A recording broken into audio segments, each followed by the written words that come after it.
আমি এক্ষুনি চলে যাবো। না আমি এক্ষুনি চলে 30 টাকা বাঁচিয়েছো? নমস্কার, একদম সময় পাচ্ছি না, তাই জন্য অনেক দিন পরে আবার ভিডিও নিয়ে চলে এলাম তোমাদের সামনে। তার আগে বলো কে কেমন আছো। আশা করি যে যেখান থেকে ভিডিওটা দেখছো সকলে খুব ভালো আছো। আর মনিকানন্দের আরেকটি ভিডিওতে তোমাদের সকলকে ওয়েলকাম।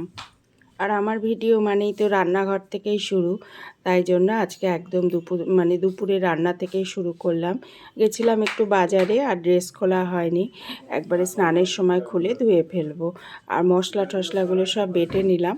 আর তোমাদের দেখাচ্ছি, মাছটা ফ্রিজে ছিল তো প্রচণ্ড বরফ হয়ে গেছে। আর এমন বরফ হচ্ছে ছোট ছোট তেলাপিয়া মাছগুলো।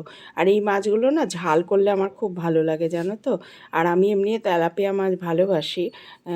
আমার মা একটু বকে, মা ভালোবাসে না, কিন্তু আমি ভালোবাসি বলে তেলাপিয়া মাছ খাওয়া নাকি ভালো না, কিন্তু আমার খুব টেস্ট লাগে। আর এইদিকে দেখো ঘর দৌড়ের কোথা থেকে শুরু করব কোথায় শেষ করব কিছুই বুঝতে পারছি না, তাই ছোটাছুটি শুরু হয়ে গেছে। সাথে ভাবছি যে সবজিগুলোও কেটে ফেলি যা যা কাটার। আর মাছটায় কিছুই দেবো না, একটু পেঁয়াজ কুচি দেবো আর একটু ছোট্ট ছোট্ট করে আলু দিয়ে কাঁচা লঙ্কা চিড়ে করবো গা মাখা ঝোল। আর ওটাই খেতে বেশি টেস্টি লাগে। আর মেয়েকে একটু ক্যামেরা ধরতে বলেছি, তাই যুদ্ধ লেগেছে মনে হয়। কেন বলো তো, কেউ একটু ক্যামেরাটা ধরলে ভালো হয়, কিন্তু আমার যে স্ট্যান্ডটা ছিল, মানে যেটা ভিডিও করতাম, সেটা আবার নিজের পাকা মতেই ভেঙে ফেলেছি, আরেকটা কিনতে হবে। তাই জন্য এখন একটু ভিডিও করতে অসুবিধেই হচ্ছে। সাথে সাথে এই ঘরেরও অনেক কাজ বাকি আছে। আর সাথে সবজিগুলো সব ফ্রিজে ঢুকিয়ে রাখবো, তাহলে টাটকা থাকে। আর দেখি কী কী কাটবো তার আগে। আর মেয়ে যথারীতি দেখো ঘরটা ঝাড় দিয়ে আমার ঘর মোছা আছে, বাসন মাজা আছে, ফুল তোলা আছে।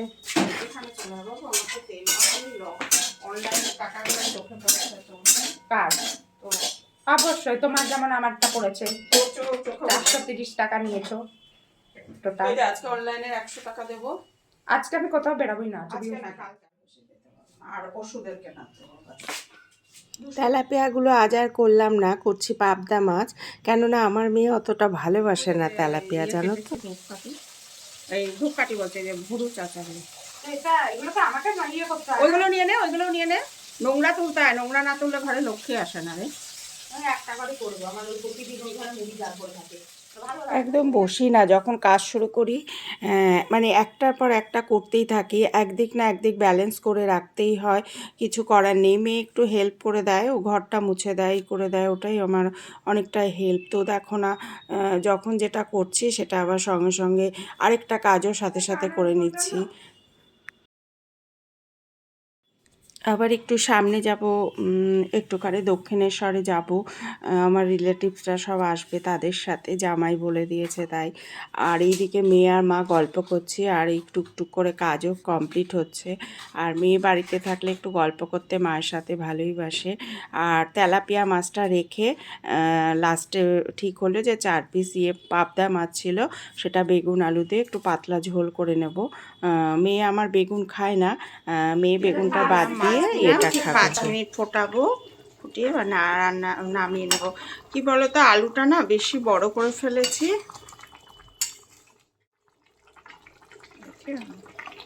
আলু কি ওই এক একটা আলু সেদ্ধ হচ্ছে, আর এটা হচ্ছে না। তো চলো ঢেলে নি, হয়ে গেছে ডান। ভাতও হওয়ার মুখে, বেলাও বেশ হলো। তো স্নান কমপ্লিট হয়ে গেল। আমার মেয়ে আমের শাখা তুলে দিতে বললো, তাই সেটা আবার তুলতে চলে এলাম। আরও পারে না। আর আজকেও বৃহস্পতিবারে ও দোকান থেকে আমের শাখা, একটা কলা, আর ওর একটা পান পাতা, এটা ওর নেশা। তো আজকে আর বেরোয়নি, ঘরে কলা ছিল ছোট ছোট, সে একটা কলা নিয়ে নিয়েছে। আমি বললাম পান পাতা একদিন না দিলে মা অসন্তুষ্ট হবে না। আর সাথে আম পাতাটাও পেরে নিচ্ছি। আর আম পাতাগুলো কী বলো তো, বড় বড় সব, তাই ছোট, যেহেতু আমাদের ঘরটা খুব ছোট, তাই ছোটই ভালো। আর এখানে না ছোট ছোট ইট দিয়ে উঁচু করা, তো ভয়ও লাগছে জানো, একটু যদি মানে পাটা ডিসব্যালেন্স হয়ে যায় তো আমি একদম মুখ থুবড়ে পড়ে যাব, তাই ভয়ও পাচ্ছি। তা যাই হোক, তুলে ফেললাম আম শাখা। আর আম শাখাটা, আর চান করেও চলে এসেছি।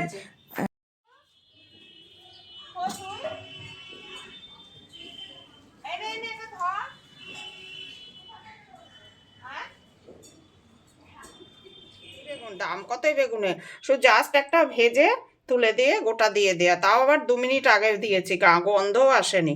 বেগুন আর থাকলেও একটুখানি বেগুন পোড়া করে তো একদিন মেখে কালকে করবো টমেটো দিয়ে, তো হেভি লাগে। টমেটো যা খুশি মাথা মুন্ডু ঝোল দাম নিচে উঠছে।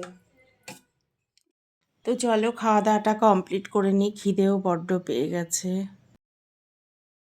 প্যানকেক এটা কি সুন্দর হচ্ছে, এই যে ফুলছে, এইগুলো হলো মানে এমনি করলে ফুলে যাবে, এই যে টিপলেটি হয়ে যায়, পুরো রুটির মতন হয়ে যাবে। এটা কি সুন্দর ফুলছে, বুঝেছিস? এটা অর্ধেক ফুলে গেল। যাই আমি কি বাইরে এটা কি সুন্দর রুটি হয়ে গেল, সুন্দরও হয় না।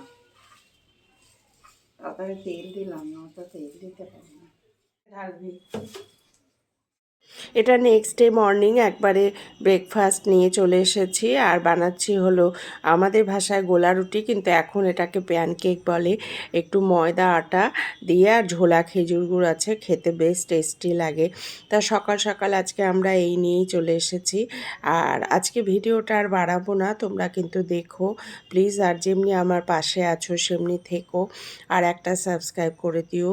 আর সাথে যারা আমাকে কমেন্ট করছো তাদের অসংখ্য ধন্যবাদ, আর অনেক কৃতজ্ঞতা তাদের জানাই। আর সাথে যারা আমাকে নতুন সাবস্ক্রাইব করে দিয়েছো, আমার এই ছোট্ট পরিবারের সদস্য হয়েছো, তাদেরও অসংখ্য ধন্যবাদ। এমনি করে আমার পাশে থেকো।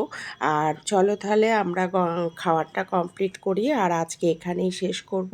তোমরা ভালো থেকো, সুস্থ থেকো, সাবধানে থেকো, আর খুব তাড়াতাড়ি আবার অন্য কোনো ভিডিও নিয়ে তোমাদের সামনে আসবো। ততক্ষণ পর্যন্ত টাটা, আবার দেখা হবে অন্য কোনো নতুন ভিডিওতে, নতুন ভিডিও নিয়ে আবার চলে